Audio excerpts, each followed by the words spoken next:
சர்ச்சைக்குரிய எமர்ஜென்சி திரைப்படம் தொடர்பாக நடிகையும் பாஜக எம்பியுமான கங்கனா ரணாவத்திற்கு சண்டிகர் நீதிமன்றம் நோட்டீஸ் அனுப்பியுள்ளது. முன்னாள் பிரதமர் இந்திரா காந்தி நாட்டில் எமர்ஜென்சியை அமல்படுத்திய போது பெரும் பரபரப்பு ஏற்பட்டது. அந்த வரலாற்றை மையமாக கொண்டு எமர்ஜென்சி என்ற பெயரில் படத்தை தயாரித்து பிரபல நடிகை கங்கனா ரணாவத் இயக்கியுள்ளார்.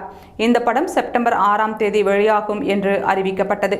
படத்தில் சீக்கியர்களை தவறாக சித்தரித்ததாக பெரும் சர்ச்சை எழுந்த நிலையில் படத்தின் வெளியீடு தள்ளி வைக்கப்பட்டுள்ளது. இந்த சூழலில் சண்டிகர் மாவட்ட வழக்கறிஞர் சங்கத்தின் முன்னாள் தலைவர் ரவீந்தர் சிங் வாசி அம்மாவட்ட நீதிமன்றத்தில் மனு ஒன்றை தாக்கல் செய்துள்ளார். அதில் எமர்ஜென்சி திரைப்படம் மூலம் சீக்கியர்களின் நற்பெயருக்கு களங்கம் ஏற்படுத்த கங்கனா முயற்சிக்கிறார். இந்த படத்தில் சீக்கிய சமூகத்திற்கு எதிரான பல பொய்யான குற்றச்சாட்டுகள் இடம்பெற்று இருப்பதால் கங்கனா மீது வழக்கு பதிவு செய்ய வேண்டும் என்று கோரிக்கை வைத்துள்ளார்.